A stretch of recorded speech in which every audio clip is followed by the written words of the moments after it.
The 12 apostles of Jesus Christ were humble men from various backgrounds, including fishermen, farmers, and artisans. They left their previous lives to follow their master and became witnesses to the resurrection of Jesus. Tasked with spreading the gospel throughout the world, they faced enormous challenges, including persecution and martyrdom for their faith, sacrificing their lives out of love for Christ. Their deaths were not natural. Each one stands as a testament to their loyalty to the Master and the extreme cruelty humanity can inflict. If you think they died ordinary deaths, you are mistaken. Their lives and deaths are shrouded in mystery, controversy, and often macabre narratives. In this video, we will explore the details recorded in the Bible, as well as information reported by the church and historians. So, subscribe to the channel, like the video, and watch until the end. John, the beloved apostle, is a central and mysterious figure in the biblical narratives. The son of Zebedee and Salome and brother of James, also an apostle, John had a unique relationship with Jesus, often described as the disciple whom Jesus loved. This closeness gave John a special insight into the events and teachings of Jesus. Known for his spiritual sensitivity and deep understanding, John was crucial in transmitting Jesus' teachings, being present at key moments such as the Transfiguration and the Last Supper, where he reclined next to the Master. After Jesus' death, John played a vital role in the early Christian community in Jerusalem. He witnessed Christ's ascension and was an essential link among the apostles. However, John's fate is shrouded in mystery and symbolism. According to tradition, he faced various persecutions, mainly under Emperor Domitian, for preaching the gospel in Ephesus. It is said that John was captured, tortured, and thrown into a cauldron of boiling oil but miraculously suffered no harm. In awe of this miracle, the emperor exiled him to the island of Patmos, which served as a prison of the empire. While there are no biblical verses confirming that John was thrown into boiling oil, the tradition of the Church Fathers supports this narrative. The Church Fathers, who were zealous in constructing Christian theology, recorded many details about the apostles' deaths. On Patmos, John received apocalyptic visions, recorded in the book of Revelation, highlighting his spiritual closeness and revealing profound teachings about the future. Christian tradition states that John, despite several attempts at execution by Roman authorities, died of natural causes. According to Bishop Polycrates of Ephesus, confirmed by Eusebius of Caesarea, John died in Ephesus, Asia Minor, around the year 100 AD, at about 94 years old. However, it is said that his tomb was empty when opened by Constantine.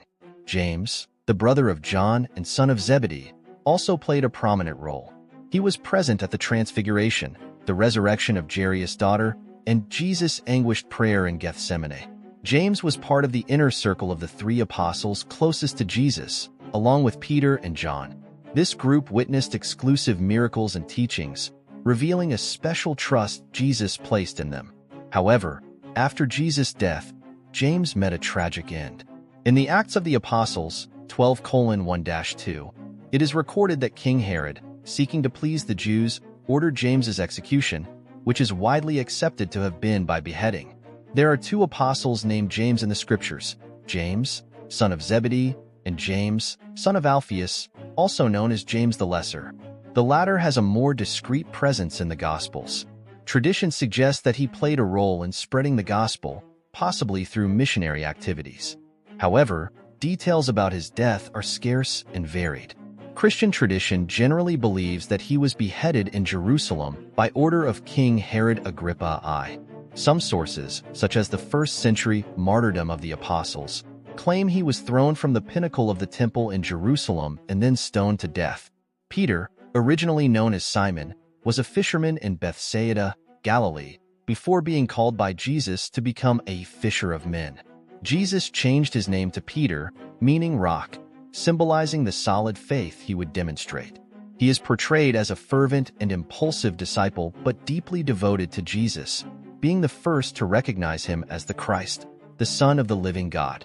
Peter played a central role during the Last Supper and was highlighted as the leader of the apostles. One of the most significant episodes of his life was his denial of Jesus during the arrest, followed by a deep recovery and restoration by Christ himself after the resurrection.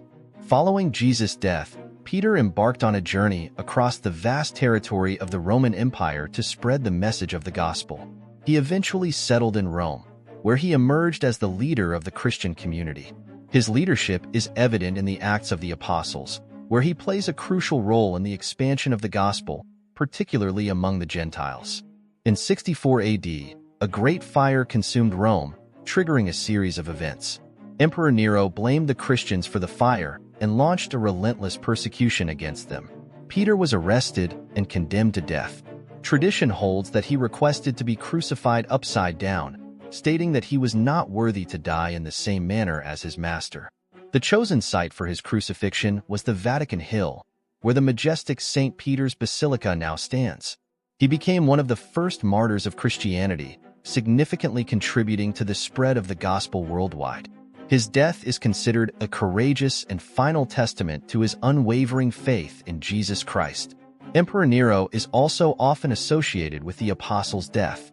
Jude Thaddeus, also known as Lebbeus Thaddeus or Judas, son of James, is one of the lesser-mentioned apostles in the Bible, but his contribution and legacy are significant. At the Last Supper, Jude Thaddeus questioned the meaning of Jesus' words, showing a genuine desire to understand the mysteries of the kingdom. After Jesus' death, he continued to play a vital role in spreading the gospel, particularly in the regions of Mesopotamia and Persia. His importance is evident in his epistle, where he exhorts believers to remain firm in their faith and practice brotherly love. Regarding Jude Thaddeus' death, Christian traditions vary. One narrative suggests that he was martyred alongside Simon, possibly by stoning. Other sources claim that Jude Thaddeus was killed by being struck with an axe, a brutal form of execution at the time. Regardless of the specific details, his death is considered a testimony to his dedication and faithfulness to Christ. Jude Thaddeus is venerated as one of the patron saints of lost and desperate causes, symbolizing hope even in the most challenging situations. Andrew, the brother of Simon Peter, although often overshadowed by more prominent apostles, had a special closeness with Jesus from the beginning of his journey as a disciple. Andrew is frequently associated with crucial moments in the Gospels, such as the feeding of the 5,000, where he brought a boy with 5 loaves and 2 fish, becoming an instrument in the manifestation of divine power. His importance is also evident in the lists of the 12 apostles, where he is consistently mentioned among the first. After Jesus' death, Andrew continued spreading early Christianity, embarking on missionary journeys that took him to regions like Scotland and Greece, where he is traditionally considered the founder of the Church of Constantinople. Regarding Andrew's death, Christian tradition suggests he met his martyrdom by crucifixion in Patras, Greece. Before his crucifixion, Andrew was said to have undergone a long session of torture and brutal scourging. His crucifixion was unique. He was nailed to a cross shaped like an X, later known as St. Andrew's Cross. It is believed that, like Peter, Andrew requested to be crucified this way, feeling unworthy to die in the same manner as Jesus. His relics were said to have been taken to Scotland by sea, where the ship was wrecked. Philip, originally from Bethsaida, the same town as Peter and Andrew, was called by Jesus to follow him. His specific identification in the Gospels as Philip of Bethsaida highlights his origin and helps distinguish him from others with the same name. Philip is frequently mentioned in biblical narratives. In one episode, Jesus challenged Philip's faith by asking him to solve the problem of feeding a large crowd. Philip's response, focused on the available human resources, revealed a practical perspective on an apparently insurmountable challenge. However, Jesus multiplied the loaves and fishes, miraculously feeding 5,000 men, plus women and children, with 12 baskets of leftovers gathered. After Jesus' death, Philip continued to play a crucial role in spreading the gospel. His missionary journeys took him to various regions, including Samaria, where he performed miracles and baptized many in Jesus' name. The dedication and zeal of these apostles are vibrant testimonies of their faith and commitment to Jesus' message, profoundly influencing the spread of Christianity and the formation of the Church. The New Testament provides sparse details about the fate of the Apostle Philip. Most information about his death comes from church traditions, and there is no clear consensus on the specifics. According to some accounts, Philip was crucified and stoned in Hierapolis, Asia Minor, around 80 AD, during a persecution of Christians ordered by the Roman Emperor Domitian. Simon, known as Simon the Zealot, stands out among the apostles for his unique identity and fervent commitment. His nickname, Zealot, suggests a possible affiliation with the political religious group of Zealots, who were known for their fervent dedication to Israel's independence. This implies that Simon had intense nationalist zeal before meeting Jesus.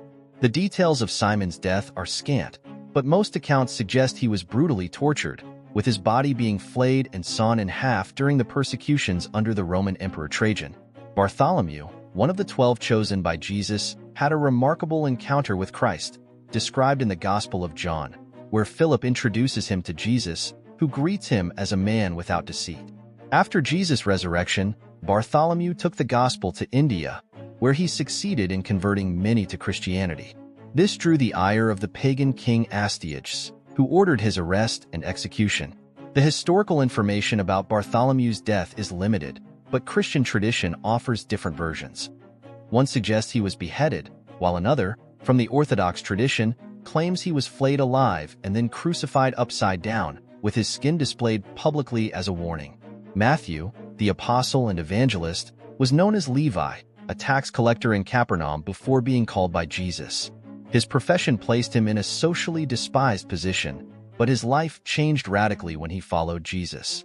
His greatest contribution was the gospel that bears his name, a fundamental part of the New Testament. Ancient traditions suggest that Matthew continued to preach the gospel after Jesus' ascension, possibly in regions like Ethiopia and Persia. The most common tradition is that Matthew was martyred in the city of Nadab, Ethiopia, while celebrating Mass, being killed by a sword. Thomas, also known as Didymus or Thomas the Twin, was a fisherman in Galilee and gained notoriety in the Gospels for his sincerity and occasional reluctance to believe in miracles. His doubt following Jesus' resurrection earned him the nickname Doubting Thomas. His transformation occurred when he touched Jesus' wounds, leading him to proclaim, "My Lord and my God." Christian traditions indicate that Thomas engaged in missions in India, where he spread the gospel message. It is said that he was martyred by being struck with spears in Chennai, India, where he had a successful evangelistic mission. Finally, Judas Iscariot, whose name has become synonymous with betrayal, is a central figure in the Gospels as the apostle who betrayed Jesus to the religious authorities. Judas was from Kerioth, giving him the surname Iscariot. Little is known about his life before becoming a disciple of Jesus, but his selection as one of the 12 apostles indicates that he initially shared the same calling and purpose as the other followers of Christ. His betrayal, however, led to one of the most tragic moments in Christian history, marking him as one of the most infamous figures in the New Testament. The tragic moment that forever altered the story of Judas unfolded during the Last Supper, as recorded in the Gospels. Satan entered Judas, leading him to betray Jesus for 30 pieces of silver. Judas then approached Jesus in the Garden of Gethsemane, marking him with a kiss to signal to the religious leaders whom they should arrest. The reasons behind Judas's betrayal remain a complex and speculative mystery. Some suggest he may have been disillusioned or disappointed with the earthly kingdom he anticipated, while others point to financial motives or malevolent influences. After committing the betrayal, Judas's life spiraled into an abyss of tragedy. Realizing the enormity of his actions, he attempted to return the 30 pieces of silver to the religious leaders, but they refused. Overcome with guilt and remorse, Judas's agony deepened. Christian tradition often highlights his tragic end as a stark reminder of the gravity of betrayal, while also illuminating the tension between human free will and divine providence. Judas's death is recounted in the New Testament, specifically in the Gospels of Matthew and the Acts of the Apostles. Both accounts, though differing slightly in details, converge on a grim conclusion. According to Matthew 27 verses 3-5, after his betrayal, Judas repented and tried to return the silver to the religious authorities. When they rejected his offering, consumed by remorse, he threw the coins into the temple and went away to hang himself. In contrast, Acts 1 verses 18-19 provides a different account, describing that Judas's body fell and burst open, spilling his entrails. Despite these variations, both narratives underscore the same tragic outcome. A story marred by profound regret and despair. Judas Iscariot's death serves as a solemn reminder of the devastating effects of betrayal and the heavy burden of remorse without hope and redemption. It stands as a poignant lesson on the consequences of one's actions and the profound impact of unrepented guilt. Thank you for watching the video. If you enjoyed it, please subscribe to the channel, leave a like, and click on one of the 2 videos that will appear to continue watching. Blessings, and may God be with you.